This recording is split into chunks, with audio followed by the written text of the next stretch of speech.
Good morning, everybody. It is day 6, building the business. So last week, which would be considered the first week, I had lots of stuff to do last week in way of property maintenance and things I had to do.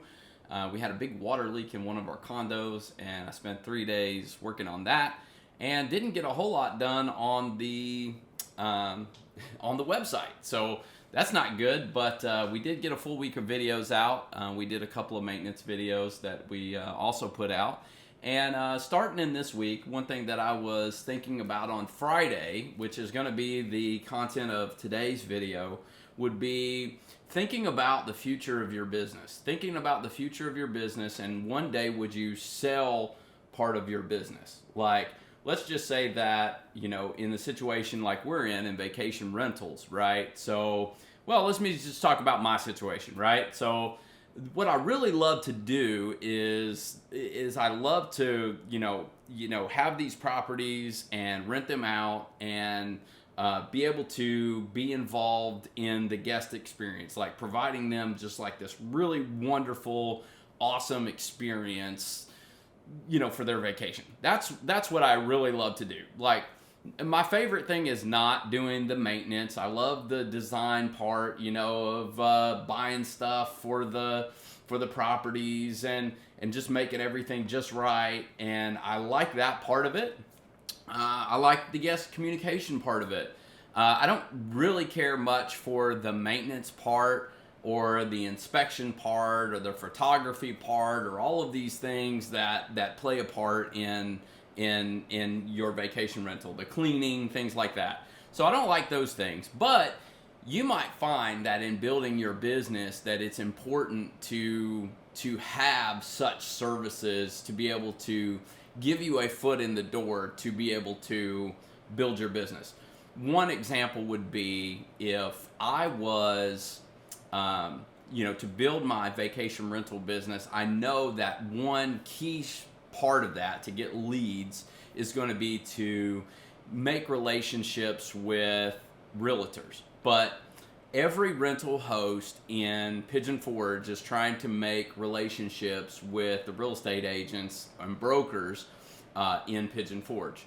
Well, one in for getting in with real estate agents right now, one thing that people are lacking is in the services field, right? Where, trying to get somebody to come in and fix that water leak, getting somebody to come in and do the landscaping, getting somebody to come in and weed kill, getting somebody to come in and fix those broken steps, or do the staining of the deck, or, fixing the door, or replacing the door, or doing new floors, things like that. So maintenance, inspections, photography can be an easier in. I would feel much better. I'm not a big person for rejection either. We all kind of, I was in sales way prior to getting into technology many moons ago. And I know you look at me and you're like, what do you mean many moons ago? You're like 12. No, I'm 46. So I've been around a little bit. So 20 something years ago, 25 years ago or so, being in sales, I didn't like rejection then. I still don't like it now. But, and you could probably get a lot of, if you go into a realtor with like, hey, I'm in hey, let me know if you get somebody, interested in a cabin, they need somebody to rent it for them, would you push me? Well, they're probably pushing somebody else. But, if you're doing services, now they'd be like, oh, seriously, good. I'm keeping your card. I got 5 people right now that'll need something, you know what I mean? And that gives that realtor power, because they feel like if they have a guy, if they have a girl, if they got somebody that can do these things, that gives them leverage, right, with their clients and with other people. So even maybe in their own home or their own properties, things like that. So, this is a good end. But maybe that you just want to use this for temporary to build up your vacation rental business till you get those relationships established and you get the clientele that you need, and then maybe you don't want that business anymore because that's not really what your passion is, not really what you want to do. So in that sense, you wouldn't want to just close it down, I mean, you built it, right? You built it, you've made money off of it, it's an income generator, so you wouldn't want to just shut that down. So my suggestion, and one thing I got thinking about, right, and this is something that we got to think about when we're doing naming and stuff like this, right? So my vacation rental company is Martin Vacation Properties.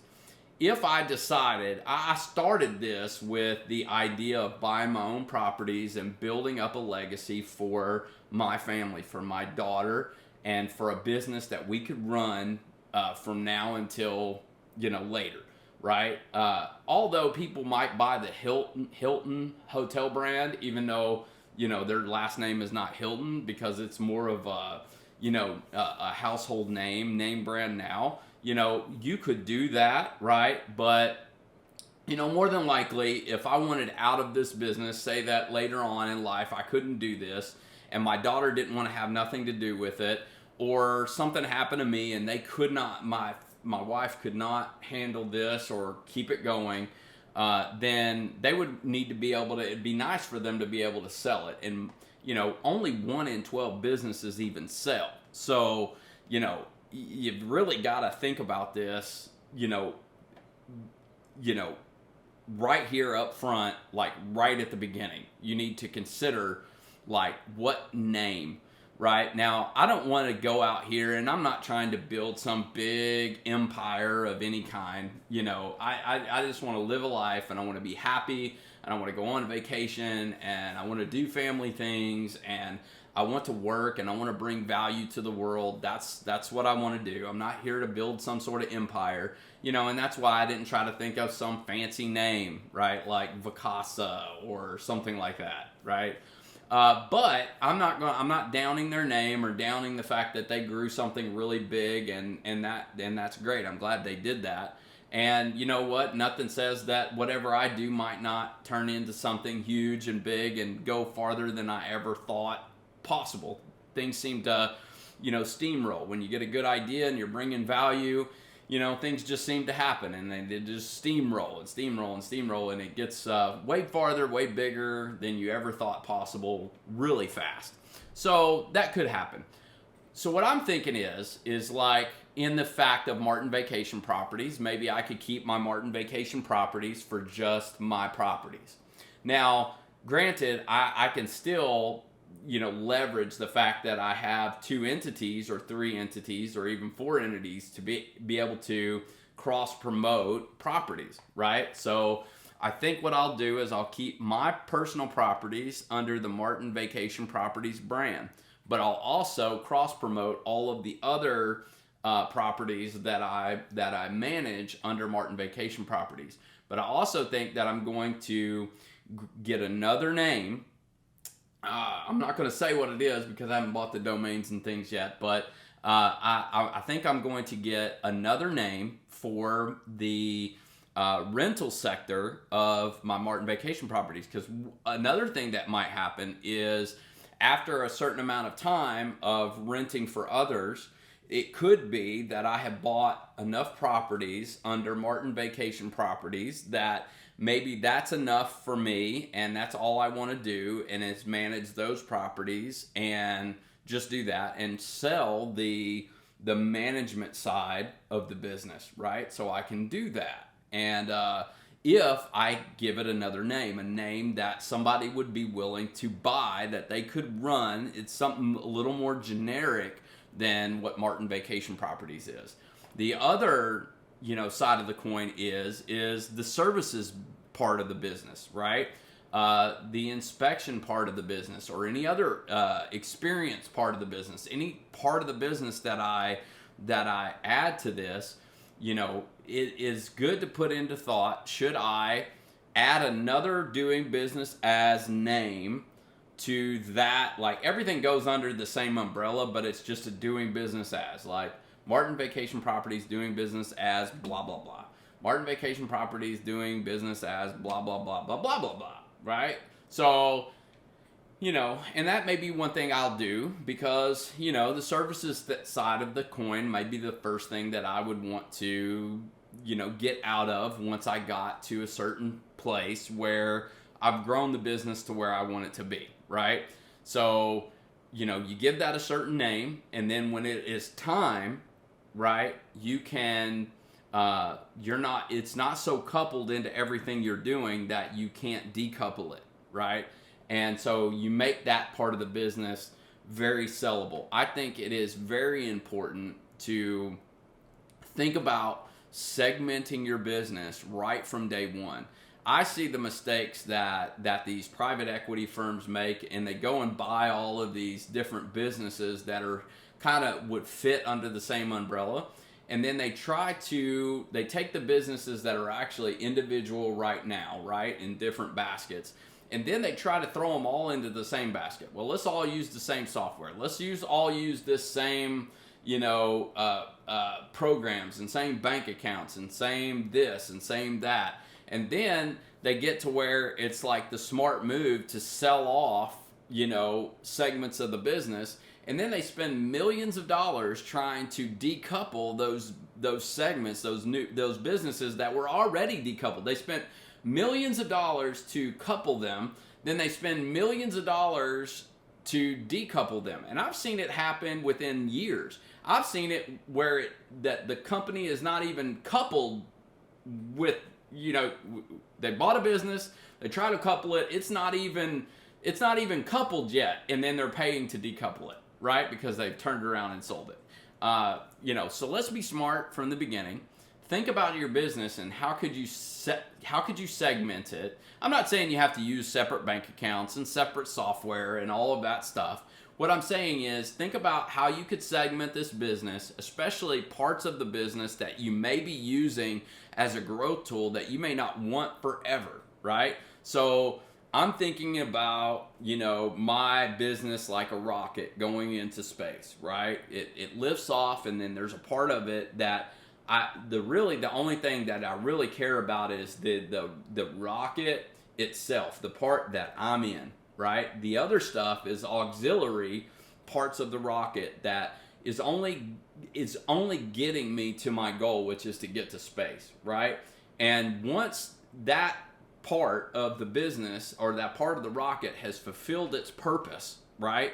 Once it's fulfilled its purpose, it gets detached and it falls off and falls back to earth because it's not needed or wanted, but it was needed to get to the goal, but it's not the primary thing. It's not the rocket. The thing that we really wanted from the beginning, right, was to be in a rocket and go to space.